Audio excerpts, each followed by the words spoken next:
Aproveitar que eu fiz um resumo aqui, antes de começar essa eleição no segundo turno, eu fiz um resumo, então eu vou fazer agora um fechamento do segundo turno das eleições. Vou começar por Pernambuco. Pernambuco, a gente teve 2 vitórias de Raquel no segundo turno, fora a vitória que ela já tinha tido no primeiro turno. Então podemos dizer que a eleição de 2024 foi uma grande vitória de Raquel Lira em Pernambuco. A governadora Raquel Lira usou, claro, o poder do cargo, de ser governadora, de estar no Palácio do Campo das Princesas, mas mostrou uma articulação que muita gente dizia que ela não tinha. Mostrou uma articulação política que muita gente dizia que ela não era capaz de demonstrar isso. E ela conseguiu, comemorou vitórias em cidades importantes. Na região metropolitana, onde diziam, olha, ela não tem popularidade, pode até ter no interior, mas na região metropolitana ela não tem popularidade. Ela venceu nas 3 maiores cidades, tirando o Recife. Ela venceu nas 3 maiores cidades do Grande Recife, da região metropolitana. Ela venceu em Jaboatão dos Guararapes no primeiro turno, venceu em Olinda e venceu em Paulista. São as 3 maiores cidades da região metropolitana. João Campos venceu no Recife mesmo, em algumas outras cidades também da região metropolitana. Mas a verdade é que ela conseguiu, nos 3 maiores colégios eleitorais da RMR, ela conseguiu vencer. Então isso não é o comportamento, ou pelo menos isso não é o resultado de quem não sabe fazer ou não quer fazer articulação política. Ela realmente caiu para dentro da política e resolveu fazer essa articulação e foi muito bem, é bom que se diga. Ela foi muito bem. Comemorar as 2 vitórias em Paulista e em Olinda, principalmente porque, no caso de Jaboatão, João Campos ainda não estava atuando. Ele estava preocupado com a reeleição dele, ele está certo, ele estava certo. Em Olinda e em Paulista, ele entrou mesmo na campanha. Ele foi para a rua, ele participou de evento, ele gravou vídeo, ele mandou gente da equipe dele, no caso de Olinda, para ajudar na campanha do Vinícius Castelo. E mesmo assim, não conseguiu. Quem venceu lá foi a candidata da governadora. Então isso é algo que precisa ficar realmente registrado, porque conta como derrota para João Campos. Antes era só vitória de Raquel, agora é vitória de Raquel e derrota de João Campos. Expectativa de poder vai se modificando com esses resultados. Se esperava que João Campos tivesse uma vida muito mais fácil aí para ser candidato em 2026. Não vai ser fácil. O que é que tem de mudança por aí, que vem por aí agora? Passou a eleição, o que é que vem de mudança? Provavelmente Raquel Lira vai mudar de partido. Ninguém sabe se ela vai para o PSD. Tem gente dentro do PSD que diz que ela já teria um acordo com o Gilberto Kassab, que é o grande vencedor dessa eleição, inclusive, Gilberto Kassab, nacional, mas tem gente que diz que ela já teria um acordo e estaria indo para o PSD. Sai do PSDB, vai para o PSD. Ok, beleza, isso não está confirmado ainda. Vai ter mudança de secretariado, provavelmente, então tem muita coisa para acontecer. Agora, além disso, a gente tem uma mudança também para João Campos. João Campos deve, nos próximos dias, semanas, meses, a gente não sabe ainda, não tem uma data para isso, mas ele deve assumir a presidência do PSB, presidência nacional do PSB. Pelo menos ele já manda no PSB, ele já é uma liderança nacional e já todo mundo diz que ele já manda no partido. Mas agora seria realmente o cargo oficial, ele receber o cargo do Carlos Siqueira, que hoje comanda o PSB nacionalmente. Então, aguardar para ver se isso vai acontecer. Lembrando que João, nessa segunda-feira, ele está no Roda Viva. Ele vai ser entrevistado no Roda Viva. Então, isso também é algo para a gente ficar de olho, para a gente acompanhar. Deve vir muita coisa dessa entrevista. Vamos para o nacional agora. Como é que ficou o PT nas capitais? Melhor do que se imaginava, porque se imaginava que não ia ter capital nenhuma, e conseguiu, um aperto danado, rapaz, fez 0,3 de diferença, acima de 50%, 50,3%, mas conseguiu. O candidato do PT conseguiu, o Evandro, ele conseguiu ser prefeito de Fortaleza. O PT vai governar uma capital das 26 capitais, o PT vai governar uma capital no Brasil este ano, o que já é um aumento de 100% em relação ao que conseguiu em 2020, porque em 2020 não conseguiu capital nenhuma. Tentou agora no segundo turno, no primeiro turno não conseguiu nenhuma, no segundo turno tentou Cuiabá, Fortaleza, Natal e Porto Alegre. Perdeu em Porto Alegre, feio, perdeu em Cuiabá, estava bem apertado lá, mas perdeu em Cuiabá e perdeu também em Natal. Em Natal, a Natália Bonavides, que é do PT, ela conseguiu ainda uma sobrevida no segundo turno, apareceu à frente em algumas pesquisas, mas no final na votação caiu e perdeu a eleição. Então perdeu nessas cidades. Ficou com a esperança em Olinda também, perdeu em Olinda. E aí venceu em algumas outras cidades. Pelotas é uma cidade que é importante, era importante para o PT, mas nas outras cidades não conseguiu. Ganhou lá em Fortaleza, já é muito bom para quem não tinha nada, então conseguiu pelo menos uma prefeitura de capital. Simbolicamente isso é importante. Quem foi que teve mais prefeitura, PT ou PL? PL. PL teve mais prefeitura, mais que o dobro, inclusive. O PT conseguiu cerca de 250 prefeituras e o PL somou mais de 500 prefeituras. Então, ok, o PL teve mais prefeituras. Isso importa? Sim, importa. Agora, não para o investimento que o PL fez. Deixa eu contar uma coisa para vocês. O planejamento do Valdemar Costa Neto, que é o presidente do PL, e do Bolsonaro, era de passar de 1000 prefeituras.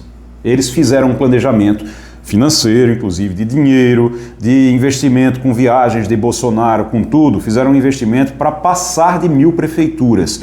Conseguiram pouco mais de 500. Então o resultado foi metade daquilo que eles esperavam. É algo também para se pensar.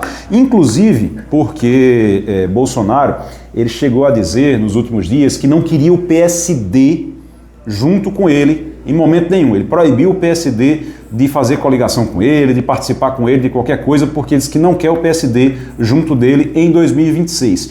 E aí o Valdemar Costa Neto mandou um recado para ele, numa entrevista que deu a um jornal nacional, deu uma entrevista dizendo, olha, sozinho o PL não tem voto não, bolsonarismo não tem voto para ganhar eleição em 2026 não, então nem adianta tentar ou querer excluir aliado, porque não dá, vai ter que negociar com Kassab, vai ter que negociar com Ciro Nogueira, vai ter que negociar com todos esses partidos do Centrão, porque o Centrão foi o maior vencedor dessa eleição.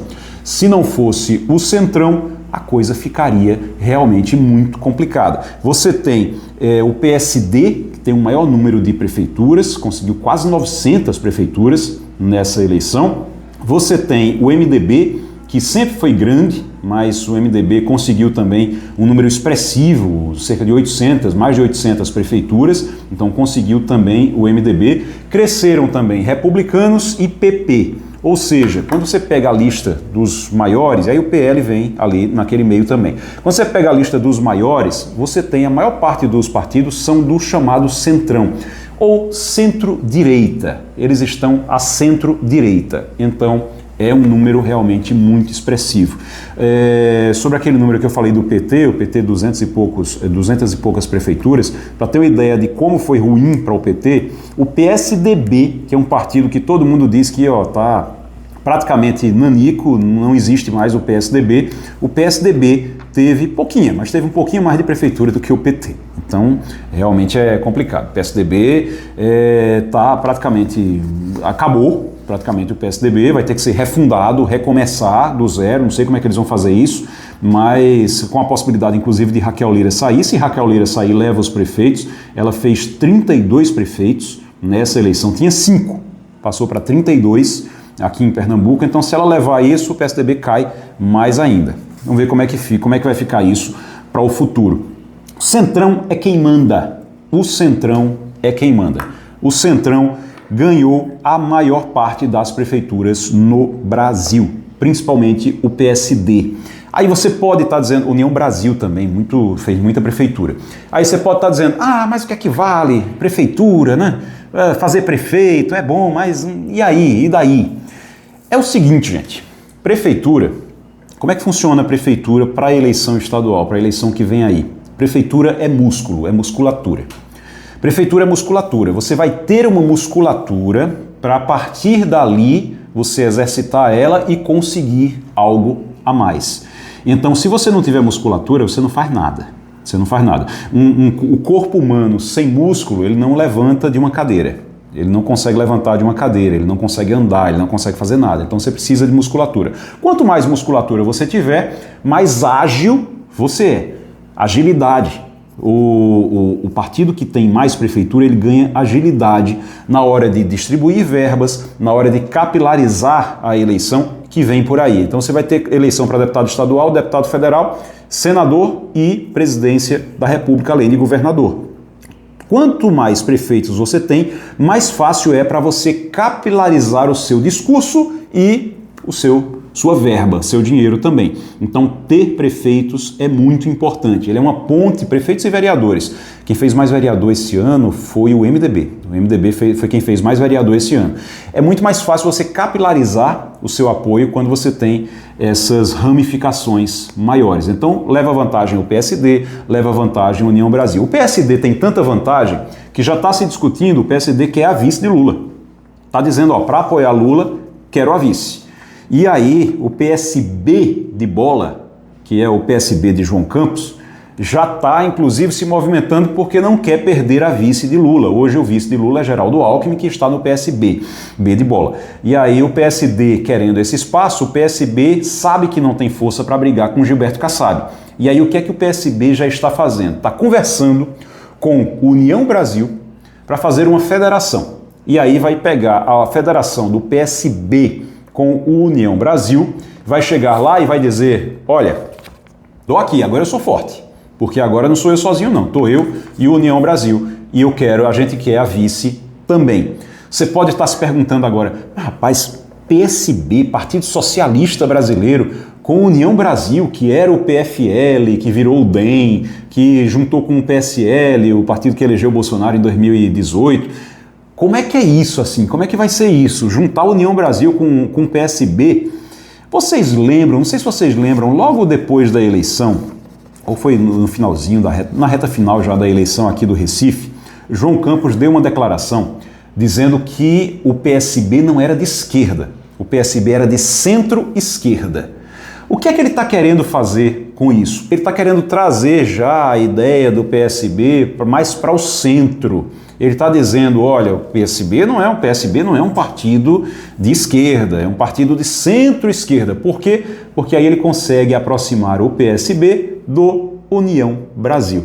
Já é um discurso preparado, um discurso que já vinha sendo pensado exatamente. Então ele vai centralizar mais o PSB porque ele percebeu, ele é esperto, e ele percebeu que a próxima eleição vai ser uma eleição mais ao centro e não polarizada, menos polarizada e mais ao centro, e por conta disso ele começou já a puxar o PSB para o centro, tirar o PSB da esquerda, juntar com a União Brasil para poder ter mais força em 2026. Isso acontece mais fácil em Pernambuco isso acontece mais fácil, porque junta ali Miguel Coelho, Antônio Coelho, o União Brasil já está, inclusive, dentro da Prefeitura do Recife. No restante do Brasil é mais complicado, porque aí você precisa conversar com Ronaldo Caiado, em Goiás, você precisa conversar com a ACM Neto, na Bahia, não é coisa fácil, realmente, de se fazer, não. E é isso, gente, é só um resumo, realmente, um resumo extenso, mas um resumo para vocês entenderem mais ou menos como é que fica o tabuleiro, como é que fica o cenário daqui para frente no Brasil e nesse país chamado Pernambuco. Valeu!